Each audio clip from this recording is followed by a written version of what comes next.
ओम शांति। Hello everyone, welcome back to my channel. मैं हूं अर्चना और आप देख रहे हैं माउंटेन फेरी गार्डन।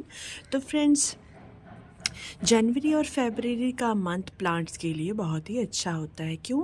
क्योंकि जो प्लांट्स डोरमेंसी से बाहर आ रहे होते हैं वो भी ग्रोथ करना शुरू कर देते हैं, और कुछ हमने जो सीजनल प्लांट लगाए हैं वो ऑलरेडी से ग्रोथ कर रहे होते हैं, जैसे कि गुलाब का पौधा। गुलाब का पौधा तो जनवरी फरवरी में अच्छे से ग्रोथ करता है, क्योंकि नॉर्थ इंडिया के मैदानी इलाकों में मार्च में इतनी गर्मी स्टार्ट हो जाती है कि उस टाइम हमें गार्डनिंग का कोई भी काम करना आसान नहीं लगता है, और प्लांट्स भी हमारे शौक में चले जाते हैं। तो इसी मंथ में, जनवरी और फरवरी में, इन 2 महीनों में ही हमें गार्डनिंग के सारे काम निपटा लेने हैं। चाहे वो खाद डालने का काम है, चाहे वो कटिंग प्रूनिंग का काम है, चाहे वो रिपोर्टिंग का काम है, चाहे वो रूट प्रूनिंग का काम है, या नए प्लांट्स लाकर आपको लगाने हैं, तो सारे काम आपको इन्हीं महीनों में करने हैं। तो आज हम बात करेंगे अपने उन प्लांट्स के बारे में जो परमानेंट हार्डी प्लांट्स हैं, जो डोरमेंसी से बाहर आ रहे हैं और जिनकी हमें केयर करनी है। तो आज हम बात करेंगे ऐसे 5 केयर टिप्स के बारे में जो आपको डोरमेंसी से बाहर आ रहे प्लांट्स के बारे में करनी है। तो फ्रेंड्स, वीडियो को पूरा देखिएगा, और यदि अच्छी लगे तो लाइक शेयर सब्सक्राइब भी कीजिएगा अपने फ्रेंड्स के साथ। आपके शेयर करने से हमारी वीडियो की रीच और भी लोगों तक पहुंचती है, और हो सकता है कि किसी बिगिनर की हेल्प हो जाए, किसी को ज़रूरत हो। तो फ्रेंड्स, सबसे पहले हम बात करेंगे फर्स्ट केयर टिप्स जो हमें करनी है। पहला काम जो हमें करना है अपने डोरमेंसी से बाहर आ रहे प्लांट्स में, जितने भी हमारे गुड़हल के प्लांट हैं, कनेर के प्लांट हैं, और जितने भी लंटाना के प्लांट हैं, या फिर ये जो चंपा के प्लांट हैं, नाग चंपा है, प्लूमेरिया पुडिका है, और भी जितने प्लूमेरिया की वैरायटीज़ हैं, और भी जितने प्लांट्स रहते हैं जो बाहर आते हैं डोरमेंसी पीरियड से। वैसे तो हमारे शेड लविंग प्लांट्स भी हैं जो डोरमेंसी से बाहर आते हैं, पर उन पे हमें इतना काम करने की ज़रूरत नहीं होती है, क्योंकि थोड़ा बहुत उनकी खाद वगैरह मिला लीजिए, क्योंकि वो रूट बाउंड होना पसंद करते हैं। पर ये जो हमारे बड़े बड़े प्लांट्स हैं जिन्हें हमने छोटे छोटे पॉट्स में लगा रखा है, जो हार्डी प्लांट है, परमानेंट प्लांट है, इनकी रूट्स की बहुत ही ज़्यादा ग्रोथ हो जाती है। तो ज़रूरी हो जाता है हमारे लिए कि हम साल में एक बार तो इनकी रूट्स की प्रूनिंग करें, इनकी कटिंग प्रूनिंग करें, खाद वाद मिलाएं, मल्टीप्लाई करें, डिवाइड करें। तो ये सारे काम करना हमें ज़रूरी हो जाता है।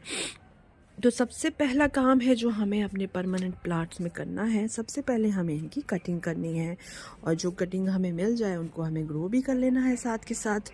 इनकी कटिंग आपको इतनी करनी है कि आपको इनकी बहुत हार्ड कटिंग नहीं करनी, हार्ड प्रूनिंग नहीं करनी है, क्योंकि जब हम पॉट गार्डनिंग करते हैं तो एक प्लांट को इतना बड़ा टॉल होने में काफ़ी टाइम लग जाता है, बहुत ही खाद लगती है, बहुत ही टाइम लगता है।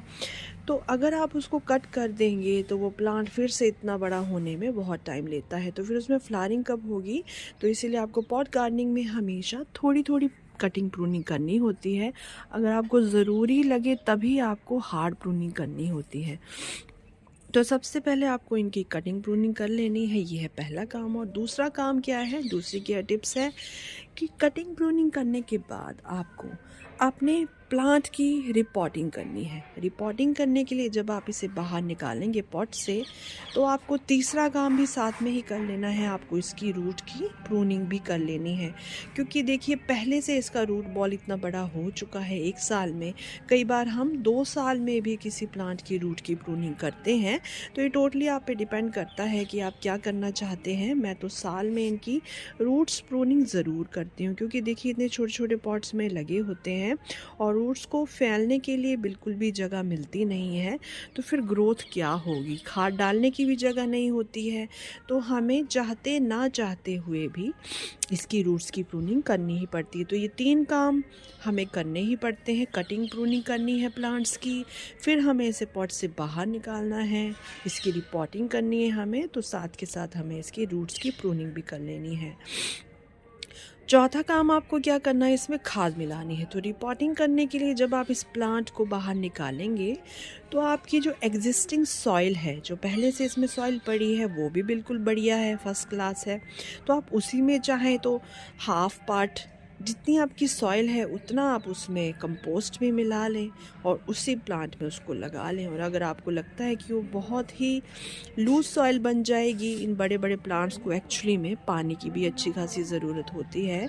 इनका मीडिया जल्दी सूखना भी नहीं चाहिए, और ख़ास करके एक्सट्रीम समर्स में। तो जब हम इतनी क्वांटिटी में इनमें खाद बार बार मिलाते रहते हैं तो हमारी जो सॉइल है वो बहुत ही लूज़ हो जाती है और जल्दी जल्दी सूखने लगती है। तो अगर आप चाहें तो बहुत ही हैवी सॉइल, जो नई सॉइल रहती है खेतों से लाई हुई, जो भारी सॉइल होती है, भारी मिट्टी होती है, आप उसमें भी लगा सकते हैं। और एग्जिस्टिंग सॉइल में भी आप एक पार्ट, आप जो आपकी हैवी सॉइल है उसको थोड़ा सा लाइट बनाने के लिए और रिच बनाने के लिए आप उसमें एक पार्ट कंपोस्ट डालें। कोई भी कंपोस्ट, चाहे किचन वेस्ट, चाहे काऊ डंग, चाहे वर्मी कंपोस्ट या फिर लीफ कंपोस्ट, जो भी आपको अवेलेबल है, एक पार्ट कंपोस्ट का होना ही चाहिए। एक पार्ट सॉइल होनी चाहिए, एक पार्ट सैंड होनी चाहिए। और अगर आपको लगता है कि आपकी सॉइल पहले से ही सैंडी बन चुकी है तो आप फिर 50-50 की रेशियो कर लें। जितनी आपकी सॉइल है उतनी आप कंपोस्ट मिला लें। तो इस तरह से आप अपने प्लांट की रिपोर्टिंग करें और उसमें खाद भी मिला लें। ये था हमारा फोर्थ केयरिंग टिप्स थी ये हमारी। और पांचवा काम हमें क्या करना है कि ज़रूरी नहीं है कि हमें हर प्लांट की कटिंग करनी है, प्रूनिंग करनी है, रूट प्रूनिंग करनी है। कुछ प्लांट्स ऐसे भी होते हैं जिनकी हमें रूट्स प्रूनिंग नहीं करनी होती है, जिनकी रूट्स बहुत ही कम डेवलप होती है, जैसे कि हमारा स्नेक प्लांट। ये जो हमारा स्नेक प्लांट है इसकी रूट्स बहुत ही कम डेवलप होती हैं। हमें कभी भी इस प्लांट की रूट प्रूनिंग नहीं करनी चाहिए। हमें इसे क्या करना है, फिफ्थ काम है हमारा डिवाइड करना। अगर आपके एक पॉट में ज़्यादा प्लांट लगे हुए हैं, ज़रूरत से ज़्यादा प्लांट लगे हुए हैं, और आपको लगता है कि आपको उनको डिवाइड करना है, तो आप ये काम भी आजकल कर सकते हैं। ख़ास करके स्नेक प्लांट में आपको ये काम आजकल ही करना है, क्योंकि पूरी समर में इसका ग्रोइंग पीरियड होता है। और आप अभी अगर इसको डिवाइड कर लेंगे,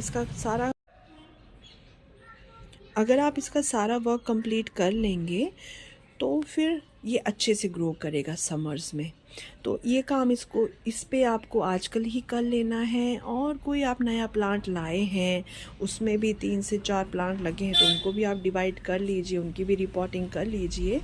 तो ये सारे काम आपको आजकल करने हैं, चाहे आप कोई नया प्लांट नर्सरी से ला रहे हैं, चाहे आपके पुराने प्लांट पड़े हैं, उन सब की repotting, root pruning, cutting, pruning, खाद मिलाना और डिवाइड करना। ये 5 काम आपको जनवरी फरवरी के मंथ में ही कंप्लीट कर लेने हैं, क्योंकि बसंत आने तक आपको सारी रिपोर्टिंग, सारे पुराने प्लांट्स पे काम कर लेना है। क्योंकि बसंत आते ही प्लांट्स में नई नई कोंपलें आना शुरू हो जाती हैं। फिर अगर आप उनको डिस्टर्ब करते हैं तो उनको शॉक लग सकता है, उनकी ग्रोथ रुक सकती है।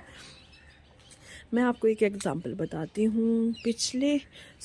23 जो हमारा पिछला साल था, है ना, 2023, उसमें मैंने फरवरी मार्च में इस प्लांट की रिपोर्टिंग की थी, इस प्लांट की। और ये मेरा हाइब्रिड गुड़हल है और ये भी मेरा हाइब्रिड गुड़हल है।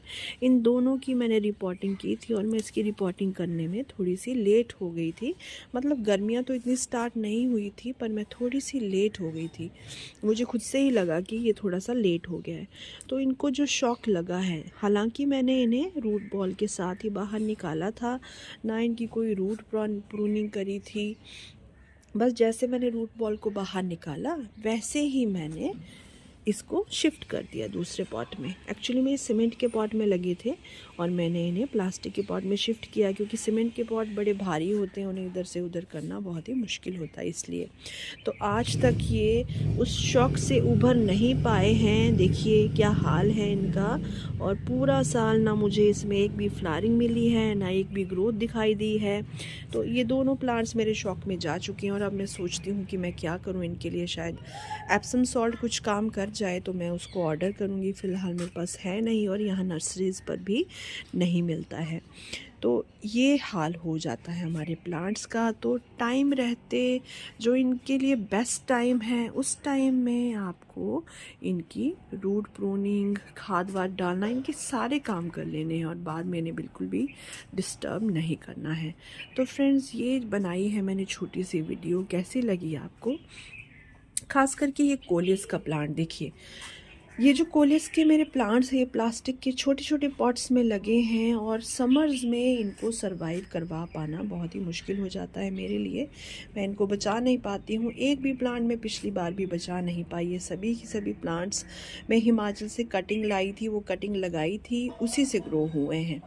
और अब मैं क्या करूँगी, इन सभी प्लांट्स को ये इसी टाइम में फरवरी में मैं इनको सीमेंट के पॉट में शिफ्ट कर दूंगी, क्योंकि सीमेंट में पानी भी जल्दी सूख जाता है पॉट का, तो ओवर वाटरिंग का ख़तरा भी कम हो जाता है और ये प्लांट अच्छे से सरवाइव कर पाएंगे। और अच्छी मैं इसके लिए सॉइल बनाऊंगी। पहले मेरे पास सैंड भी नहीं थी, अब मैंने सैंड को भी मतलब अरेंज कर लिया है और अब मैं अच्छी सॉइल बना के इनको लगाऊंगी।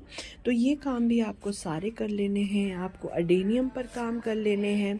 अडेनियम का प्लांट देखिए, अडेनियम के प्लांट पे काम करने का तो ये बेस्ट टाइम है। इसकी कटिंग भी आपको ग्रो कर लेनी है। इसकी आपको अगर रूट प्रूनिंग करके बोनसाई ट्रे में लगाना है तो वो काम भी आपको कर लेना है। ठीक है, इसमें खाद वाद जो भी मिक्स करनी है वो आपको कर लेनी है, क्योंकि मार्च अप्रैल में ये बहुत ही अच्छी फ्लावरिंग देते हैं। उस टाइम इनको डिस्टर्ब करना बिल्कुल भी सही नहीं रहेगा। तो फ्रेंड्स, कैसी लगी आपको ये वीडियो कमेंट सेक्शन में ज़रूर बताइएगा। यदि अच्छी लगे तो लाइक शेयर सब्सक्राइब कीजिएगा मेरे चैनल को। और फिर मिलते हैं किसी और नई वीडियो में किसी और नई जानकारी के साथ। तब तक के लिए थैंक यू, टेक केयर, ओम शांति, हैप्पी गार्डनिंग।